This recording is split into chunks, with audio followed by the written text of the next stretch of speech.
Yes, I'll do the invocation. Go ahead. Yes. Thank you, Heavenly Father. Thank you for your significant influence on our county, city, community, and specifically the people. Help us to focus inward with our personal values and goals and relate these to the betterment of our society. Help us demonstrate a concern for our own well-being and that of others. Help us to protect the rights and privileges that make us so unique. Help us to be receptive to new ideas, try new approaches, and be progressive in everything we do. Help us to listen to the people and obtain the necessary information to reach sound decisions on their behalf. Help us to work together, to share hope and encouragement, to share the obligations and responsibilities, to accept change and communicate in a positive way, to be sincere and friendly. Amen.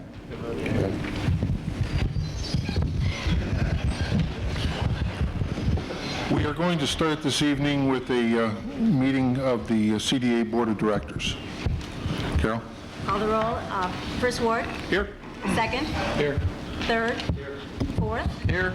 Fifth. Here. Sixth. Vacation. Mayor. Here.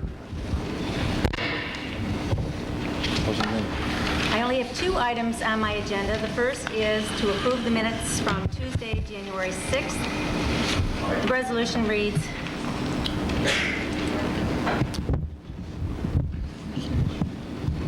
resolution reads, resolve the minutes of the regular meeting of Tuesday, January 6th, having been reviewed, are hereby approved and accepted. I'll move it. I'll second it. On the motion, all in favor? Aye. Aye. Opposed? Motion carried. The next item on the agenda is a request from Catholic Charities to assist with demolition of a structure which is directly in back of their property and which the city notified them recently was in imminent danger of collapse. We've been talking with them now for quite a while about the possibility of seeking some grant funding from the agency to assist with at least part of the demolition costs. I think you all got a package that is a letter from Catholic Charities which discusses the problem and outlines a gap they have in financing. What they would like to accomplish is the demolition, and then they'd like to complete the facade renovations along the back, which when that other structure comes down is going to be extremely unsightly. And in the interest of obviously the Canal Corridor Initiative and to expand their existing facilities, we would like to at least provide some assistance in the form of grant funding for this project. It's not the first time we've provided grant funding for a service provider. We helped OCO, obviously, with some loan and some grant funding for their new building. And we have assisted Betty Vaught's group, Oswego Industries, with the building at State Street School. Mm-hmm. So it looks like they are going to be looking at about a $25,000 gap.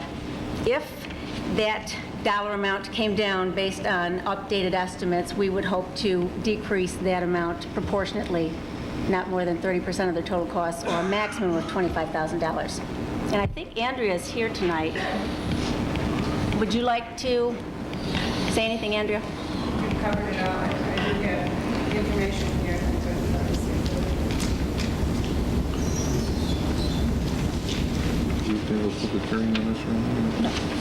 No. The resolution reads, whereas Catholic Charities must demolish the deteriorated structure behind their building to complete rear facade and interior renovations and increase usable square footage in their facility for expansion of programs and services. And whereas the City Code Department cited Catholic Charities on 2498 for this structure, which is in imminent danger of collapse. And whereas demolition and exterior facade renovations support canal corridor activities by removing a blighting influence along the Oswego River while addressing the slums and blight national objective required by HUD. Now therefore be it resolved, the CDA Board hereby approves grant funding for $25,000 or up to 30% of total project costs, whichever is less, for demolition activities. Said grant to be from rehab recapture funds. Can I ask a question, Carol? Yes. Just about the math. It says demolition is estimated at 50 to 55 with renovations at 50. That's 100,000, not 85. If you take off the 60, it leaves them with a gap of 40 to 45, not 25 that we're paying. Okay, it must have been a typo. I was looking at $85,000, Harley. Well, the letter from Catholic Charity says 85 as well. It says total project costs include demolition and completion of the exterior renovations at a cost of at least 85. Then it says demolition is 50 to 55 with renovations of 50. Well, 50 to 55 plus 50 is That's 100 right. to 105, not 85. That's right. So where's the other 15,000 going to come from? Andrea, what are your final numbers? I think the problem is she does not have We don't final have numbers them yet. yet. The architect is sending some people to give us some ideas on how to do the back of the building. He's going to give us a few different ideas, and he told us it would be in that ballpark. But we're not really sure because we don't have those estimates Okay, yet. but if the number comes in at 105,000 and you're going to put up 60 and we're going to put up 25, are you going to come back to the city for the difference? No. No, and what we are asking too is that all the bids be in, Harley, before we provide any funding, and that they have in fact committed to finish the exterior of the building. Okay. They've been doing a lot of improvements over the past several years, and they've had a lot of assistance from a variety of sources. Be it further resolved, Catholic Charities will provide up to 600 square feet to accommodate the Micro Enterprise Resource Center for up to 60 months, and will execute a lease agreement to reflect this time period at no cost to the agency. What started this whole discussion was that we needed a place to put the new micro center that we're trying to establish. And Andrea, if she is able to complete the space that she wants to finish, we'll have windows along areas that she's never had windows before, and we'll be able to expand her operations to other areas of the building.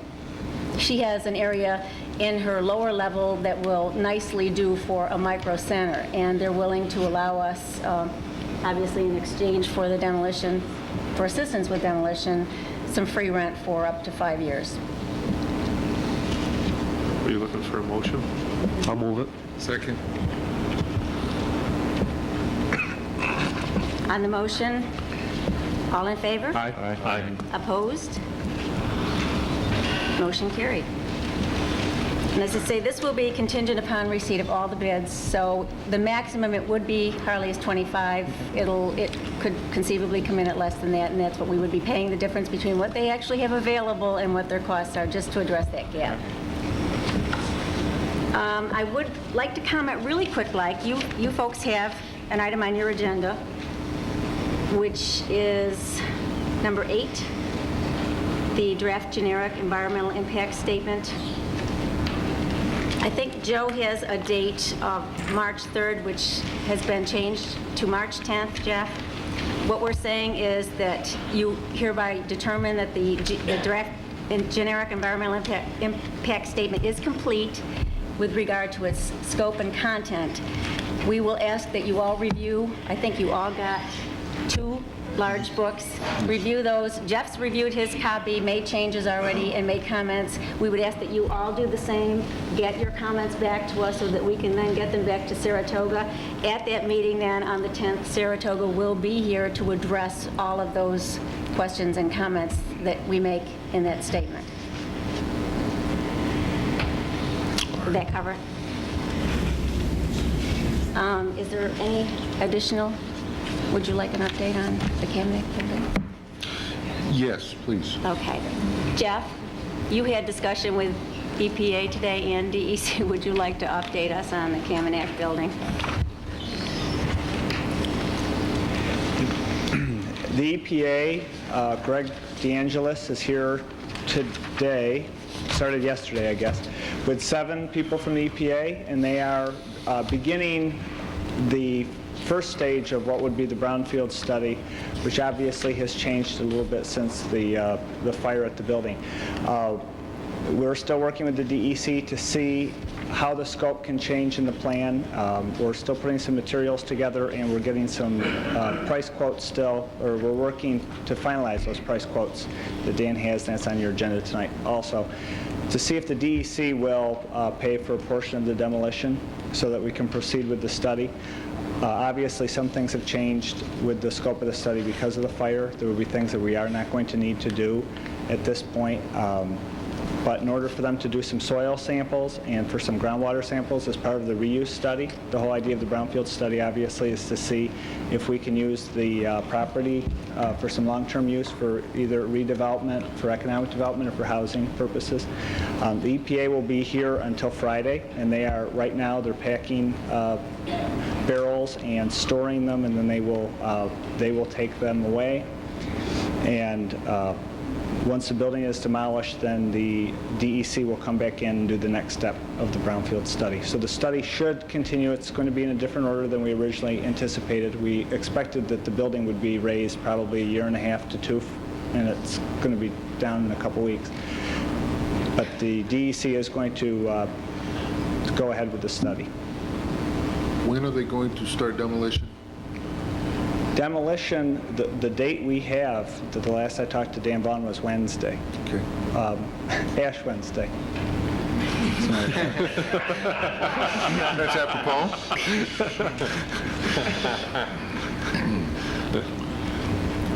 If there's no further, Throw it in. I'd entertain a motion to adjourn.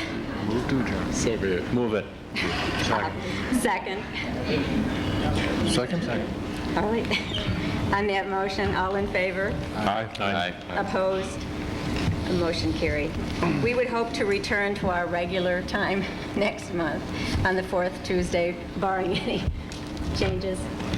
Thank you. Except I can scratch this off on the Oh, yeah. 24th. Thank you. Thank you very much.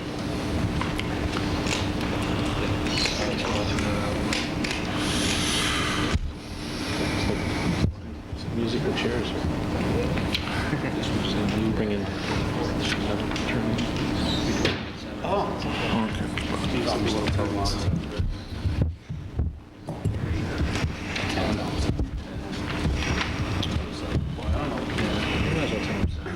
City Clerk, call the roll.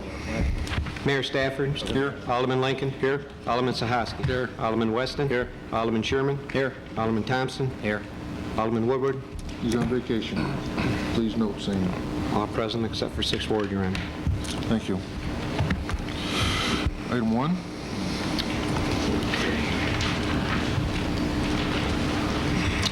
Whereas the city clerk was authorized and directed to advertise for a public hearing at this meeting relative to a proposed local law which would require all plumbing contractors performing work in the city of Fulton, New York, to purchase color-coded stickers to be affixed to their vehicles to ensure said plumbing contractors is properly licensed. Mayor Stafford will declare the hearing open.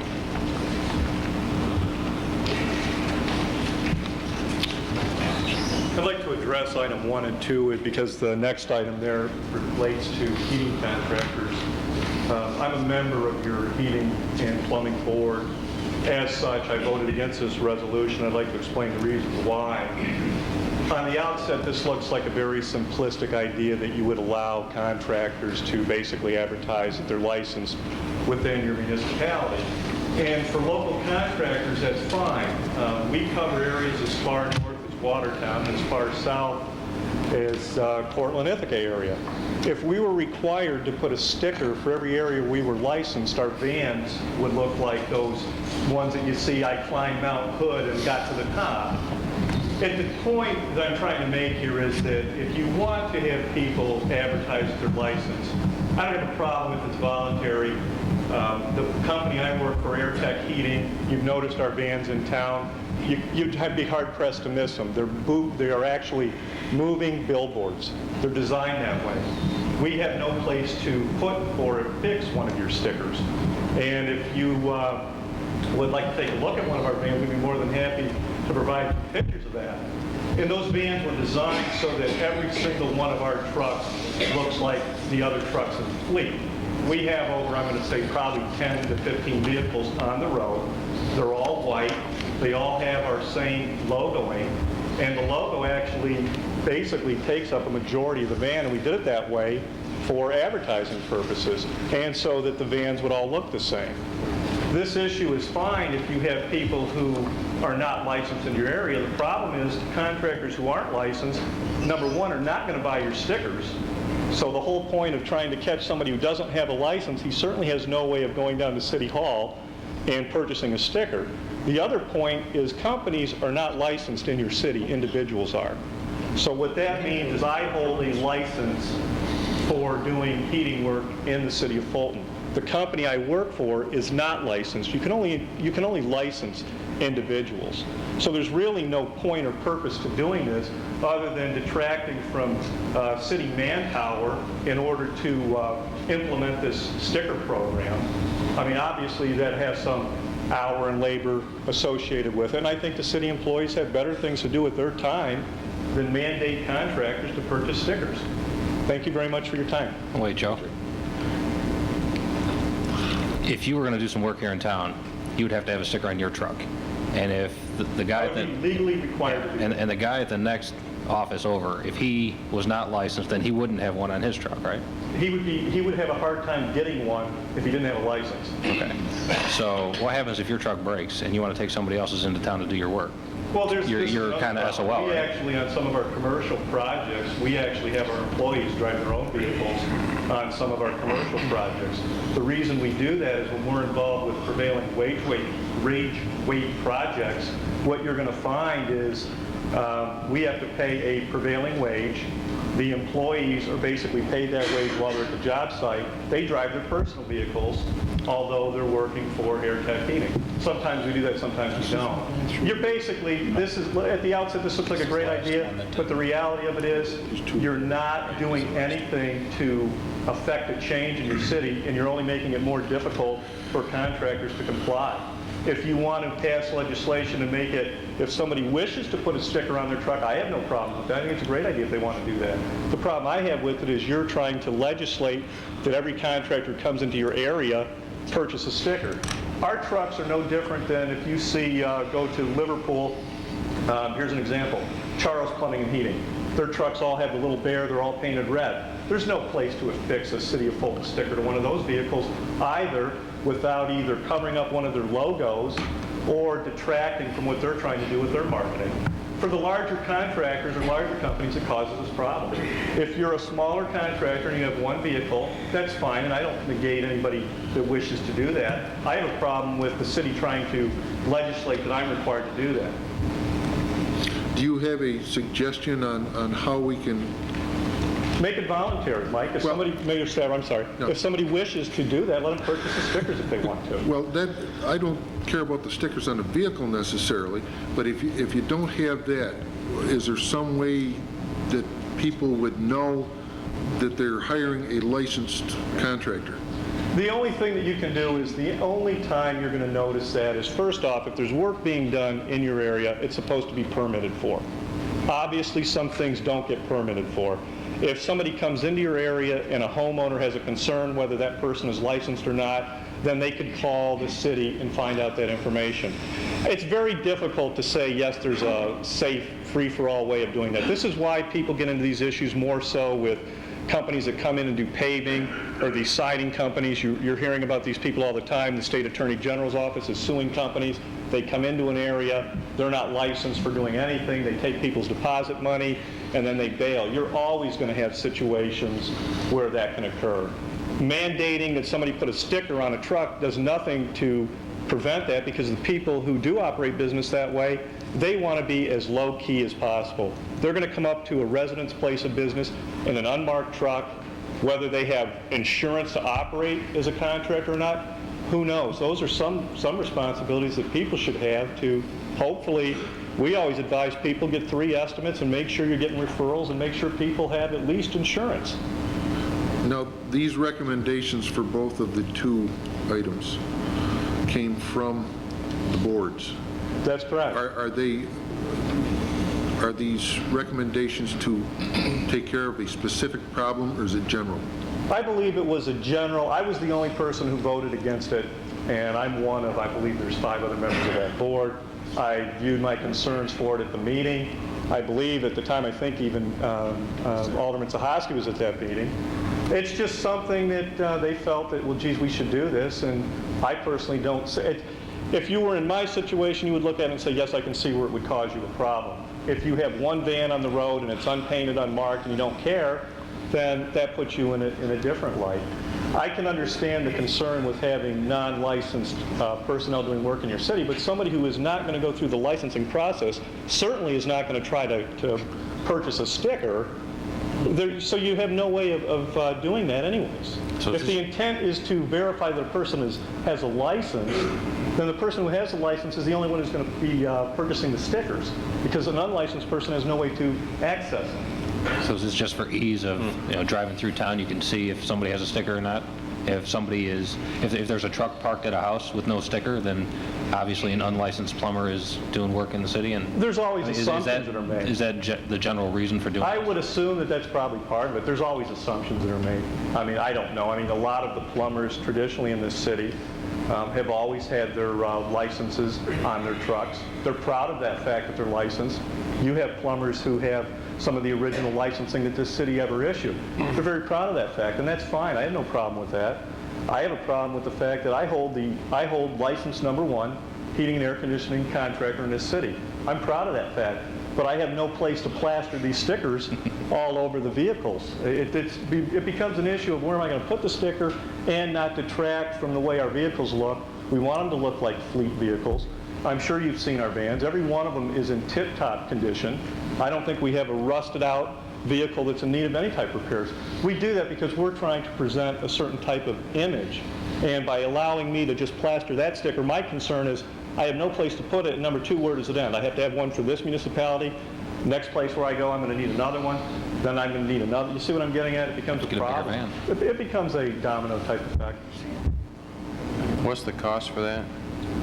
I don't know, Mark. I think there was, believe me, it's not a financial cost issue with us. I think they're minimal cost. I don't even know if the city, I believe the intent was that the city was going to recuperate the cost of providing the stickers. The way this was supposed to work, my understanding was that the city was going to buy the stickers and then mandate, based on this legislation, that when I go to renew my license, I have to purchase X number of stickers. Well, if I have to purchase the stickers, that's one issue, but then I have to affix them to trucks. You see what I'm getting at? I don't know what the costs were.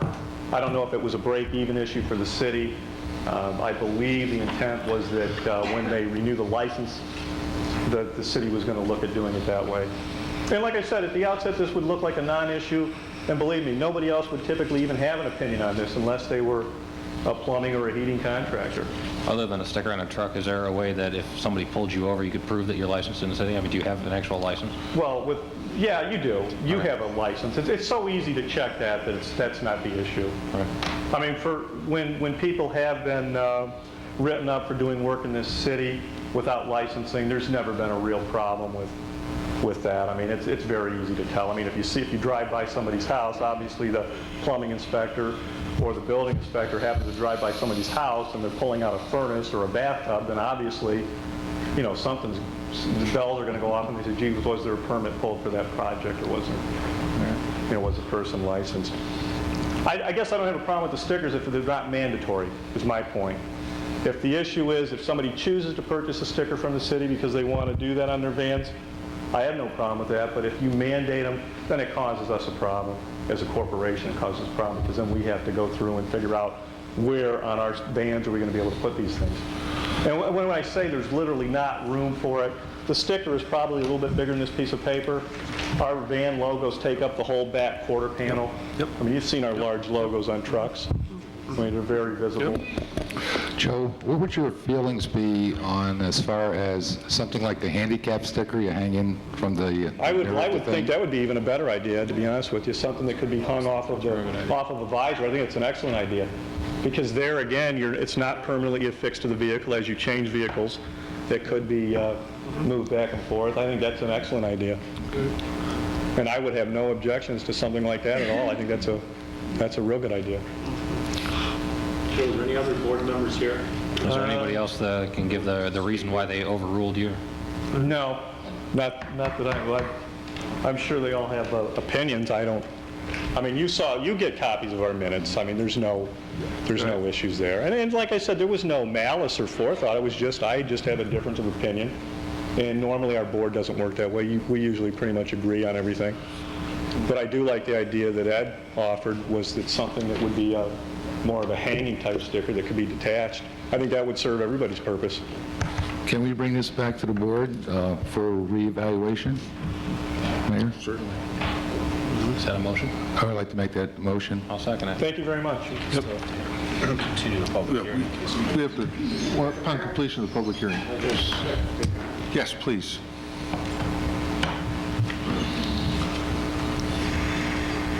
My name is Burdett Beals. First of all, I'm not a plumber.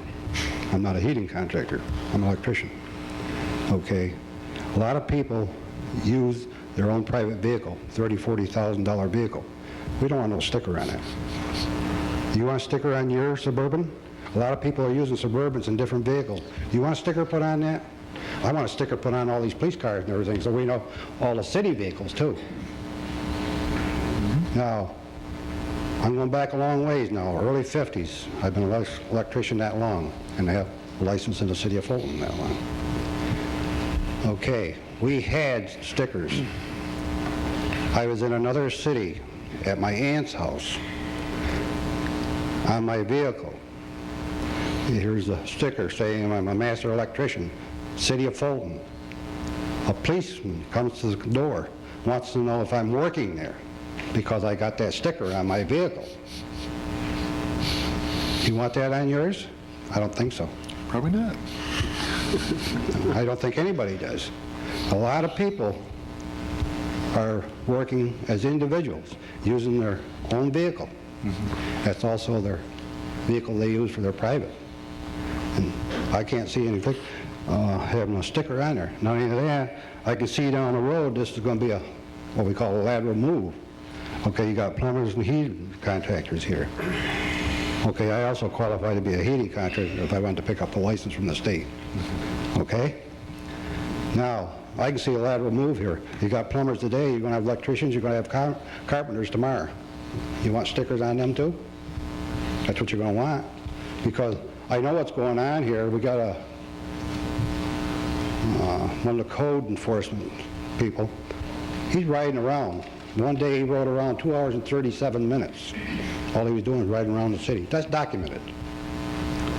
All he's doing is riding around the city, looking. And that's, you know, if you had the sticker, yes. But I don't want one on my vehicle. That's my private vehicle. It's a $30,000 vehicle. Your vehicle is more than $30,000. Not anymore. Can I ask you your opinion as far as what I mentioned before to Joe? Oh, they're hanging on there? There's no problem there because you can take that off. But you don't want nothing fixed permanent to the vehicle. No, you can just, you know, I have handicap plates. But as far as the sticker, yeah, you can see that. Or the old one that they used to stick in the windshield. I don't know if they have them anymore, but they used to have one about that size. Yeah. Something of a temporary nature. All it does, you put it up in your windshield. And it's not the one that hung there, Right. and it was in plastic. That would work. The one hanging on the mirror would work. But I can't see putting them on a vehicle. Thank you. Thank you, Mr. Beals. Certainly.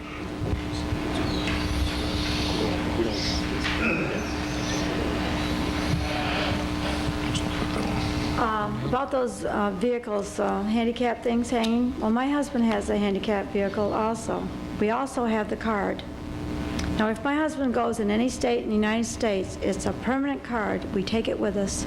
And anybody driving a car that my husband is in can use that sticker hanging on the windshield. But as far as people putting these all over the cars, it don't make sense. And what about, I'd like to know, is why do we in our own homes have to have permits to do some work that we haven't had to do since 1965?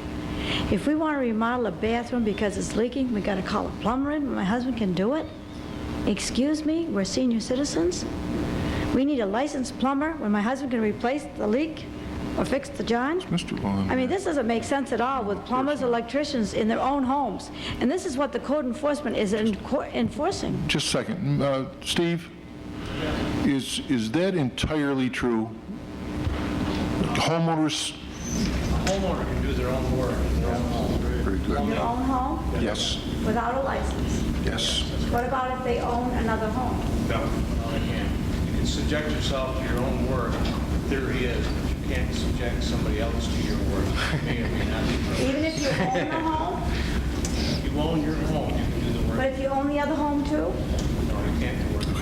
I want to correct him a little bit.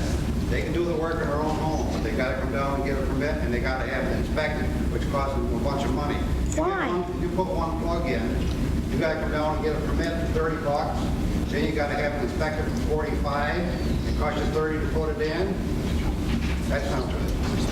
And this is a home that we paid He didn't tell you all for? that. This is a home we paid for? And we have to ask permission to change a plug that goes dead? This is under the New code enforcement. code that was just adopted last year? No, it's under the New York State Building Code. It's been a gray area since 1984, exactly at what point you need a building permit. I think it's going to be the argument to continue. But if you're extending the electrical system or the plumbing system, you need to get a permit. If you're just repairing something, you don't need a building permit. So it's when you're enlarging the system, whatever it may be, that you need a building You got to ask directions what to do in your own home? No, I think the difference is if you have a plug that's bad, you can replace it. If you're going to rewire that new room you just put in the back, then you need a permit. A new room that you've added on? Yeah. I mean, if you're going to add on to your house and run plumbing and wiring to it, you'd think that you'd need a permit, right? But just like But that's a Mr. lot different than changing an outlet. Well, Mr. B- The electrical permit, plumbing permit is associated with an addition or something you're doing, and that's just a part of it. Well, Mr. Beal says if you got to come down and get a permit to change wiring in your own home, Not if you're repairing something, you don't. It's only if you're extending that system normally into an addition. my husband and his friend, we built a home and wired the whole thing in Oswego, and it passed inspection the first time. Excuse me. No. Do we have anyone else who would like to speak on the plumbing stickers? Seeing none on the council? A motion was made and seconded to go back to the board. Mayor? I just declare the public hearing closed. We have a motion. Do we have a second? I'll second it. On the motion? Aye. Opposed? Motion carried. Item 2. Whereas the clerk was directed and advertised for a public hearing relative to proposed local law which would require HVAC contractors purchase color-coded stickers to be affixed to their vehicles to ensure HVAC contractors properly licensed. Mayor Stafford will declare the hearing open. Anyone care to speak on this issue? Seeing none, I declare the public hearing closed. Again. Do we want a motion on this as the last one? Yes, I'll make that. So, yeah. Second? I'll second it. All in favor? Aye. Opposed? Motion carried. Item 3. Resolved that the appointment by Mayor Stafford of Carolyn Eaton as Commissioner of Deeds is hereby approved. I'll move it. Second. All in favor? Aye. Opposed? Motion carried. Item 4. Resolved that the Canal Landing Project be referred to the Fulton Planning Commission for their recommendation and report pursuant to Chapter 20, subsection 20-4 of the Fulton City Code. I'll move it. Second? All in favor? Aye. Opposed? Motion carried. Item 5. Resolved that the... Oh, do you want...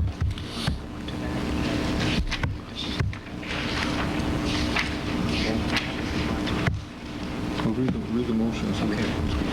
Resolved that the Common Council hereby ratifies a 2-year contract with the CSEA for 1997 and 1998 as per attached. I'll move it. Second. All in favor? Aye. Opposed? Motion carried. Item 6. This is a bond resolution authorizing the issuance of $85,000 serial bond, City of Fulton, to pay the cost of demolition of the Kamenak building in the City of Fulton. We expect to get reimbursement for a pretty good-sized chunk of this, right? We are looking for reimbursement of the possibility of 60% reimbursement from DEC, and we will look into further reimbursement, if at all possible, from other sources. But what we need to do is the bond anticipation note to front the money so we can pay the contractor upon completion of the demolition. And then we'll pay off the bond when we get the money back from DEC. Yes.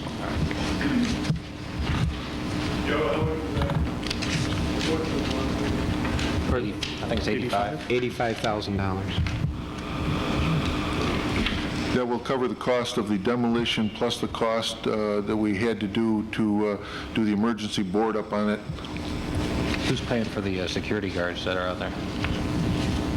Aren't there security guards out there on 2nd Street? When we had control of it, either the fire department or the police department, while it was still a possible arson scene, had control of the building. Once they completed their investigation, then they did not have to be there 100 or 24 hours a day. Well, I just thought I had heard through town that there are security guards watching the building 24 hours a day. It may be from the company itself, because I did see an individual there in the truck and possibly After they in the open up car. the street, but to make sure that nobody climbs in the building. Correct. Now, who's paying for it? I have no idea. We did not have any contract for that. We just signed to have them board up the building. Okay.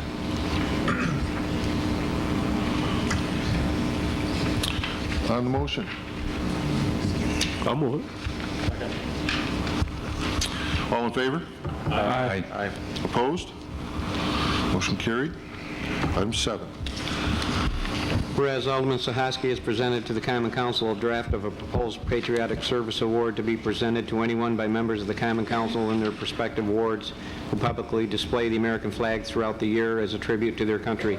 Now therefore be it resolved that Alderman Sahaski be authorized to design and purchase said awards to be dispersed to the mayor and members of the Common Council to be presented to citizens who show their patriotism by displaying the American flag throughout the year. I'll make that motion. I'll second it. Mayor, Yes. may I have some time to say a few words, please? Yes. I would like to ask the mayor himself and the common council members, this resolution, I would like to have it dedicated to all of our veterans in our community, in our city here, to their wives, to their children, to their families, to those that lost their lives, those that were wounded, those that were crippled, and those that were disabled. I'd also like to dedicate this to the POWs and the MIAs. And one other statement I'd like to make. I want to thank all you veterans out there for coming this evening. It's rough weather out there, but you've had rough times and you made it through. Thank you very much. Let us not forget the sacrifices of our veterans and the price they paid for us. Let us show gratitude to those who served when freedom was challenged. Thank you, folks. Thank you, Ed. On the motion? Aye. Aye. Opposed? Motion carried. Item 8. Whereas the City of Fulton Common Council proposes to undertake certain transportation, streetscape, and waterfront improvements known as the Fulton Bridge-to-Bridge Project. And whereas by Resolution Number 8, the Common Council declared itself as lead agency for the purpose of conducting an environmental review of the proposed action in accordance with State Environmental Quality Review Act regulations. And whereas pursuant to 6 NYCRR Part 617, the Council has classified the proposed action as an unlisted action, whereas the Common Council as lead agency determined that the proposed action may have a significant adverse environmental impact and required the preparation of a draft generic environmental impact statement, whereas the Common Council has caused to be prepared a draft generic environmental impact statement pertaining to the proposed action, whereas the Common Council has reviewed the draft generic environmental impact statement to determine if it is adequate with respect to scope and content for the purpose of commencing public review pursuant to SECOR. And whereas the Common Council desires to solicit public comments regarding the draft generic environmental impact statement.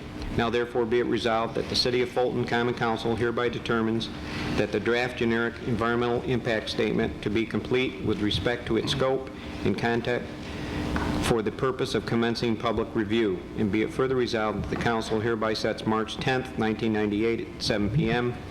as a date for the public hearing for the proposed purpose of soliciting public comment regarding the draft generic environmental impact statement. Be it further resolved, the council will accept until March 19th public comments regarding the proposed action. Be it further resolved, the council hereby directs its consultant to file and distribute the attached notice of completion of draft generic environmental impact statement with the agencies and persons listed thereon in the environmental notice bulletin. Is that the right day, the 10th? Should be the 3rd. March 10th. It was on for the 3rd, and they changed it to the 10th. Correct.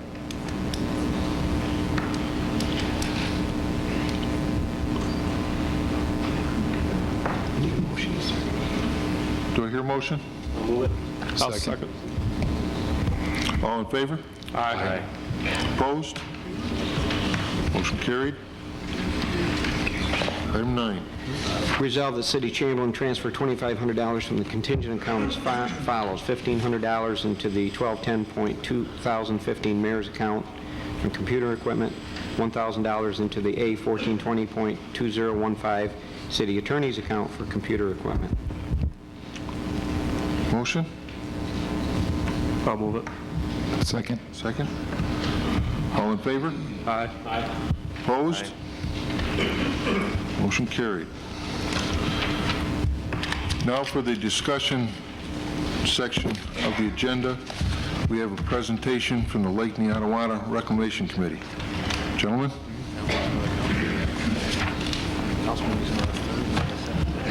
I'm Joe Allerton, and we're very glad to come and talk to you tonight about the Lake Neotawana. The purpose of the meeting tonight is to talk about the shoreline development of Lake Neotawana, but we wanted to give you a little review first, and then Dr. Boddy will talk about the shoreline. The scope of the effort of the Lake Neotawana Reclamation Committee involves both the environmental side and the economic development side, with the emphasis strongly on the environmental side. And I'll explain a little later why we got into the economic development side. Our committee started in 1988. Of course, there were other groups interested in the lake long before that, but we started in 1988. And we formed the committee, and it consists of people from both Fulton and Granby. And the mayor appoints 3 people from Fulton, and the supervisor appoints 3 people from Granby. And in Fulton, we have Ron Woodward, Sam Galesia, and myself, and Howie was an original member. And on Granby, we have Dr. Boddy, we have Jim Best, and Mrs. Fanny Knapp. And that constitutes the body. Again, they were appointed by the municipalities. We also have 501c3 status, which means that we can accept grants and gifts, and the people can get tax benefits from that. We have the support of the County Soil and Water Conservation District, the Water Quality Coordinating Committee, and they have given our Lake Neotawana a top priority. We've had scientific studies by an environmental concern, FX Brown, and SUNY of Brockport have been looking at the streams, and we have our monitoring done by the Freshwater Institute of Syracuse. We're also getting assistance from Cornell University. We have been talking with people at Shackleton Point, and their cooperative extension people are helping us. And they had a boat come and analyze our Lake Neotawana for the fish population last summer, which pertains to some thoughts that we have on what to do. And we have a professor at the university who acts as our advisor in deciding what to do. Over the years, we have raised over $140,000 for different aspects of the lake. And the county itself has contributed another $300,000 that deals not only with our lake, but with other lakes in the county. For instance, they got the weed harvester, and that's been used in our lake. We have applied for many grant applications, and we've gotten some, as I indicated, but there's some we haven't gotten. And we found out what happens is that when we apply for like a federal grant, a Clean Lakes grant, it first goes to the DEC, and the DEC take all the New York State applications and they rate them. Well, we found out when we weren't getting one, and we had some very high ratings, and we still didn't get it, that they were giving it to lakes that had an economic interest in economic development, Lake George, Lake Champlain, Chautauqua Lake. So we realized that it would help us in getting grants to clean up the lake if we had an economic development. And that was why we got involved in the economic development. All this has taken considerable effort, and we do need to continue to focus on the environmental side. Where does the lake stand right now, you might ask? Well, as I said, we've been working since 1988, but the lake is not getting any better. One change is that when we started, we had a lot of trouble with weeds, and now we're having trouble with algae.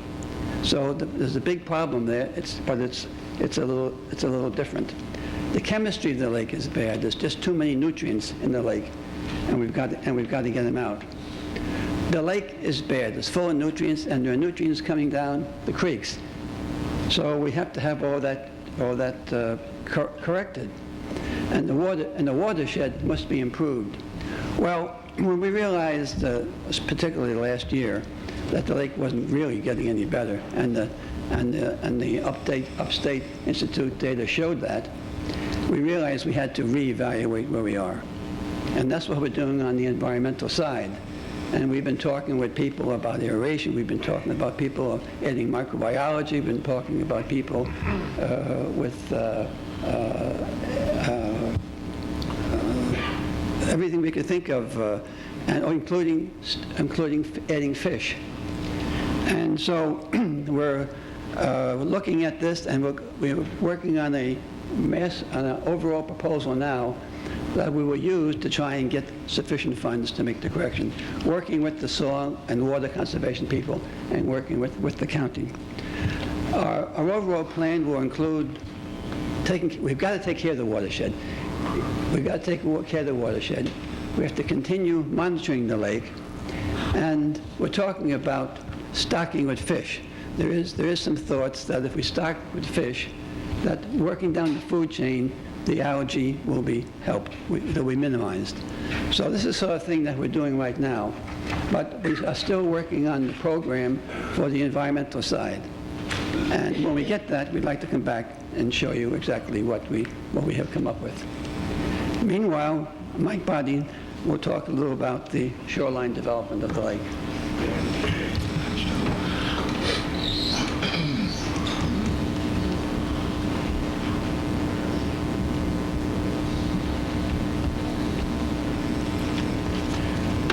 Mr. Mayor, thank you for inviting us this evening. I know you fellows are busy, but we appreciate you taking your time to review this. Thank you. I feel sorry for Alderman Lincoln and Alderman Weston. I don't know how many times you guys have heard this presentation. If I slip up, please jump in and help out. All right. As Joe mentioned, the purpose of the shoreline development was to draw some attention to the lake so that we could better obtain funds for the environmental side.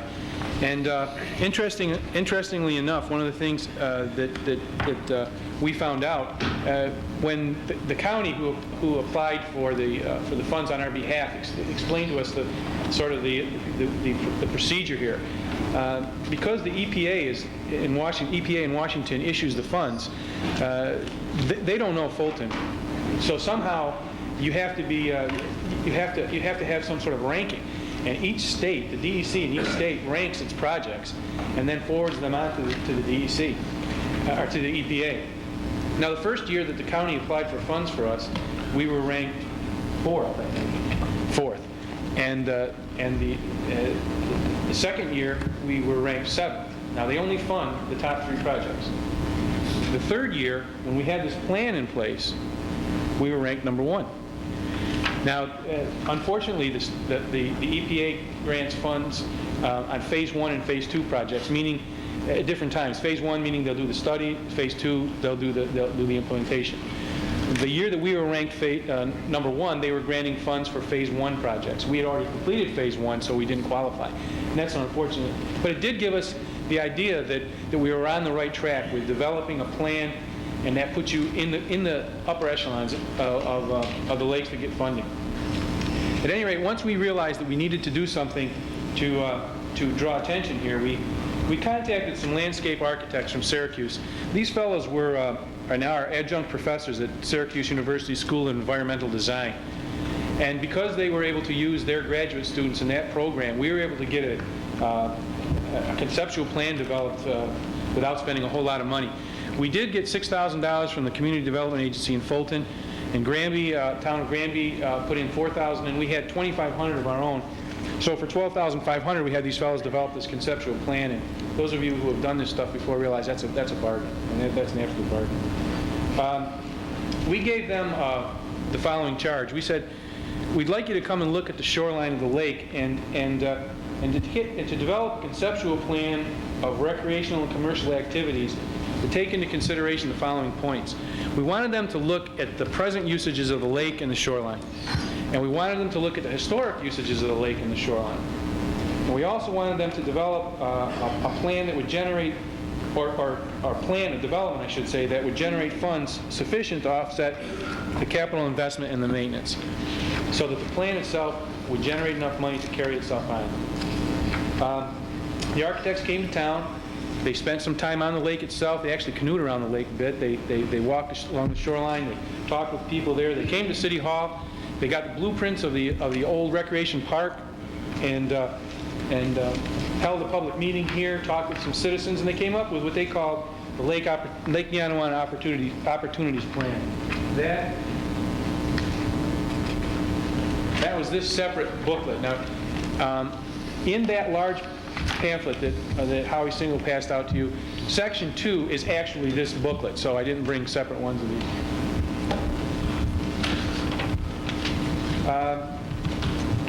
They also did some conceptual drawings, which I'd like to hold up, and you can kind of get an idea of what we're talking about here a little bit.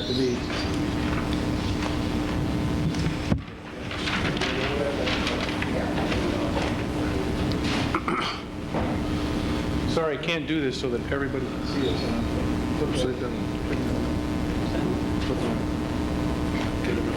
Yep. The first thing they did was they did an overall plan for how they felt that the shoreline could be developed. And the first place that they looked at was North Bay.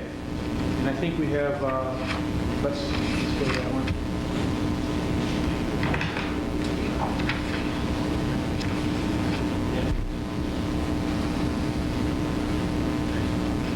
To orient you here, there's Route 3, this is the bowling alley, this is the access road out into North Bay. Their suggestion was to take North Bay and basically use what is there and just make it nicer. They developed, or they suggested an enlargement of the campground. They suggested nicer launching facilities, some concession for boat rentals. And the main feature here was was what they call a lodge or interpretive building.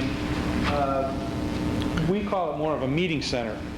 The idea behind that was that there were people who apparently, if you think about it, don't need the Carrier Dome for meetings, but they need something a little bit smaller, but nice. And they felt that this would be a nice area and would blend nicely with the camping and some of the other facilities that you'll see later on. So they suggested this for North Bay. The wetland areas were opened up into ponds. There were ball fields shown back here directly behind the YMCA, and just a general improvement of that entire area. We have a conceptual drawing.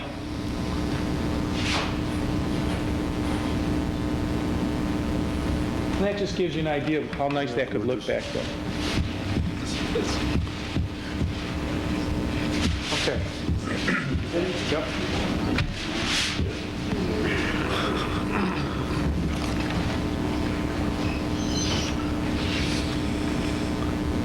Okay. The next section over is Bullhead Point. And some of that has already been accomplished, and we can go over that in a minute or so. The entire area is tied together with a walking trail, and it's going to extend all the way from North Bay over to Recreation Park behind the high school. But you can see some of the facility here. This pavilion, by the way, was envisioned as a vending pavilion. The purpose behind that, of course, being able to generate some funds for the upkeep and the maintenance of that area. There obviously needs to be some more that goes on with that right now, but that's already been constructed. Okay. We'll show you their conceptual drawing, but you don't need a drawing because you can actually see it. That's what they envisioned, and it came out pretty close to that.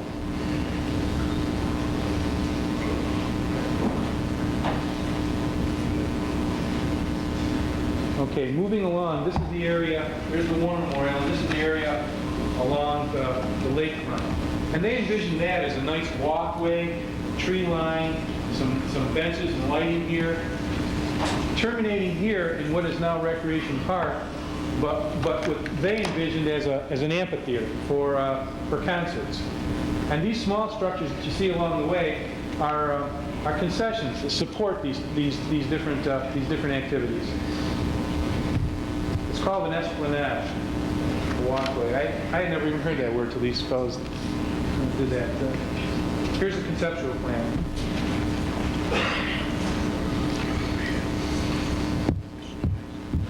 Serves a couple of functions because the wall here, of course, provides an erosion barrier as well as a nice walkway, and the aesthetics is very, very, very nice. And then again, as we said, that terminates in Recreation Park with an area for concerts. This area, by the way, that they envisioned would seat about upwards of 3,500 people. And that gentle slope that goes from what was Stevenson's Beach back on up into Recreation Park.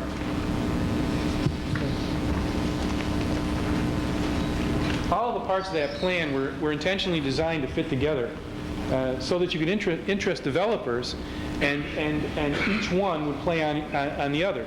For example, a concert going on at Recreation Park would draw people who would want to camp at North Bay. Now, once this plan was developed, we realized that we needed to know whether or not it would fly, because the plan itself is conceptual. You know, it describes development, but in very general terms. So we needed to know, could it be done, and how is it done?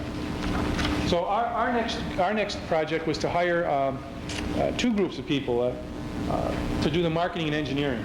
We hired CT Mail Associates to perform the engineering analysis, and we hired Knowledge Systems and Research to do the marketing analysis.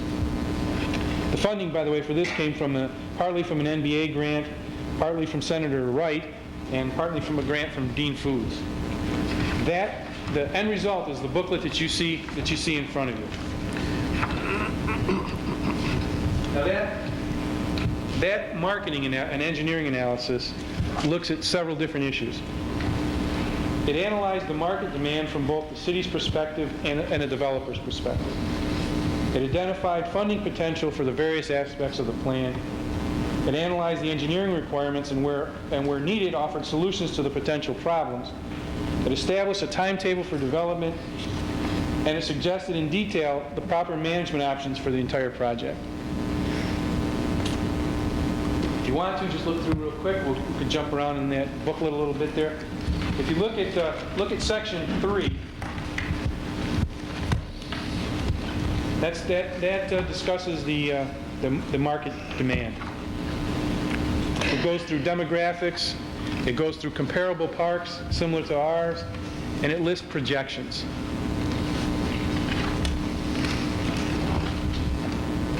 Section 5 identifies the funding potentials for the various aspects of the plan.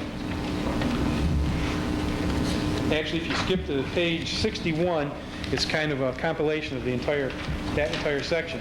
It shows each project component, and it shows where the funding would be obtained to complete each one of those components.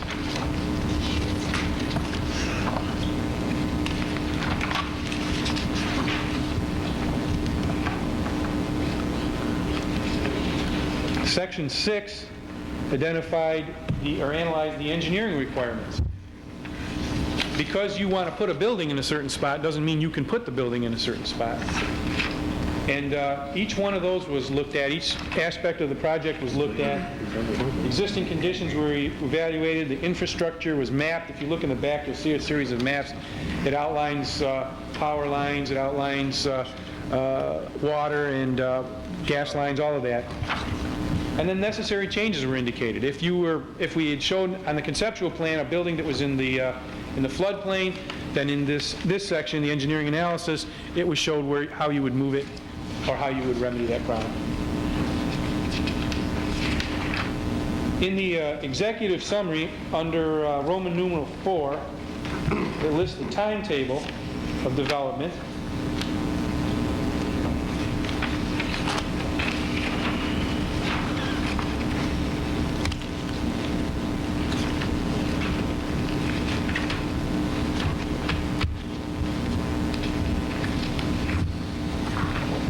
And finally, in section 4 itself, main section 4, it lists the management options.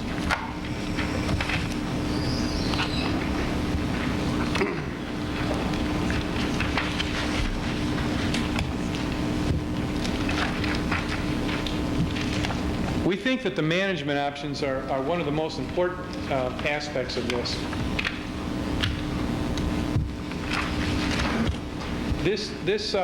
These people suggested that there be a separate commission formed to manage this particular project. The reason that they suggested it, there were several reasons. The first is that they did not want this project to be put into the political arena. Secondly, if the council itself manages the project, because of the fortunes of election, at any one time, everything falling into the right or wrong place, depending on how you look at it, the project could be left without any leadership at all. And most importantly, I think that you need somebody to carry it on year to year to year with some experience and without all of the other duties that you fellows already have. Now, they looked at that and realized that you have so much to do now that this is a very, very difficult thing to complete. So their suggestion was, and our suggestion is, that the council consider appointing a commission to carry this project on.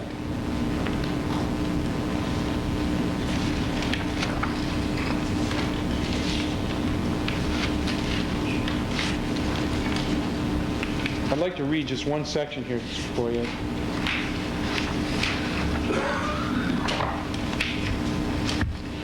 Knowledge Systems and Research recommends that the management of the development and ongoing operation of Lake Nianawana be the responsibility of a new commission appointed by the City of Fulton and Town of Granby. The entity should be relatively small, 5 to 7 members, and should be made up of individuals who have business and/or recreation management experience, who understand the operation of public facilities. Terms of office should be fairly long, 5 to 7 years, to indicate the long-range aspect of the development and operation. There are 2 basic options for the management of the entity. The commission can hire its own staff and contract out portions of the project, or the commission can contract with another organization for the entire operation. Responsibility of the commission should include operation of the facilities on a self-sufficient basis, the selection of developers, concessionaires, all maintenance and operational matters, and fundraising as needed. Okay, so that's the basic outline of the marketing and engineering analysis. And for right now, of course, the Bullhead Point Pavilion has been constructed. That was a really nice example of how public, business, and government can work together. That worked out really great. I think it succeeded because we were ready to go. We were at the right place at the right time, and we had the right plan. I think we all need to learn from that. The pavilion now needs to be landscaped. Obviously, the city needs to do this, but before you do that, I think you really need to decide how you're going to use that pavilion. Because the landscaping should reflect the use of that pavilion. We've gone through, we talked about this with Mayor Stafford, we went through, there's a couple of different options here on how that pavilion should be used, and depending on what you decide, the landscaping should follow it. Finally, as Joe mentioned, we are very, very busy now with the environmental side of this. We've got some very exciting things going on, and we'd like to come back and speak to you again in the near future about how those are doing. But in the meantime, we're going to, I don't mean to hit this too hard, but again, if you want to carry this on further, I think you need to appoint a commission to be able to take it a little bit further than we have. Last thing, and then I'm going to go. Could you turn to page 77 in that booklet?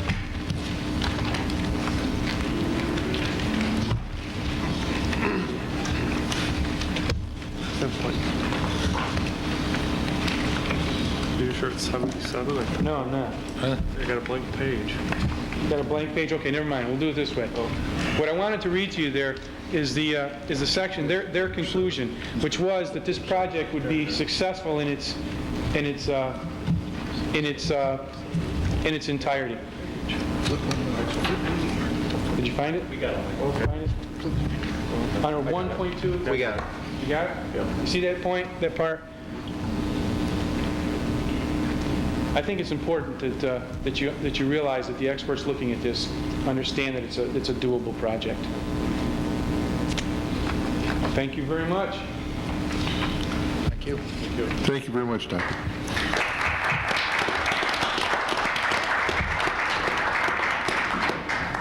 Will you be willing to stay after the meeting and let some of the public see these drawings that they weren't able to? If anybody has any questions, you have to hang around and answer. Does anybody have any questions of the commission, committee? I don't have any questions. Fellas, can I say one more thing? Certainly. I didn't see this fellow sneak in here. This is Matt Navarella from CT-Mail. This is the fellow who's the project engineer for this analysis, and also the project engineer for the Bullhead Point Pavilion. If you don't mind, could you address you, fellas? Please. I'll just take a couple minutes of your time. I appreciate it. Again, my name is Matt Naparella. I think some of you have seen us present the Lake Neowanda package previously. What I always say, and it comes from my heart, is the city of Fulton ought to be grateful to these gentlemen over here. They've put a lot of time, effort, and non-for-profit is beyond that because they don't receive anything other than gratification for Lake Neowanda. And really, the city of Fulton ought to be commending these gentlemen and the entire committee because in my business, you don't see it often where an independent organization takes on a project like this. I've been working with Dr. Boddy and Dr. Allerton since 1993. It's about 5 years now since we've been involved with this project. Obviously, my bosses say, well, you've got to collect a fee. So we did collect a fee on portions of this, but these gentlemen, of course, are doing it out of their own heart and for the good of the city of Fulton, and they ought to be commended for that.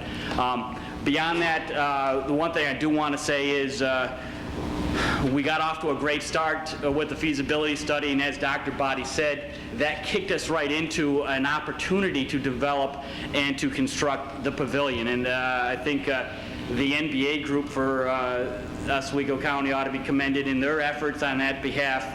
We oversaw some of that construction, and that group, it was a long, hard summer, but I think it's a nice pavilion, and it's a good start for this project. The potential in your resource with Lake Neowanda is immense. The feasibility report in doing the market analysis and taking a look at the numbers that are there, there is a high potential for you. And I think with the momentum, you can continue on. What is shown here and what was laid out by a landscape and prospect back in 1992 is we'll call it a master plan, and all master plans can be tweaked and modified and worked around. But the concept of a contiguous project from North Bay through to Bullhead Point and through to the what we call the amphitheater area, previous recreation park, I think that concept ought to be maintained because that'll tie everything together. And having that city of Fulton owned continuous lake frontage can be an asset. And hopefully, over the next couple of years, we can be involved in some of these projects. And I as well will sit back, and if there's any questions later on in the evening, we'll be free to answer them as far as how those concepts were molded together and talk about some of those things. Thank you, and have a good night. Thank you very much.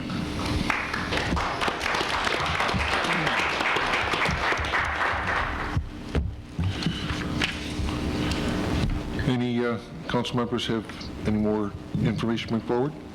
I have a few, Mayor. West First Street, a backup sewer, quick response. It was noted that it is not in the city line.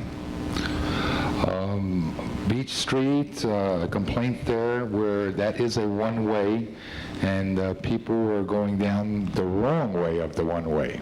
So one last thing, I do want to compliment the fire at the Cabinet building. The police did an excellent job. The firemen did an excellent job.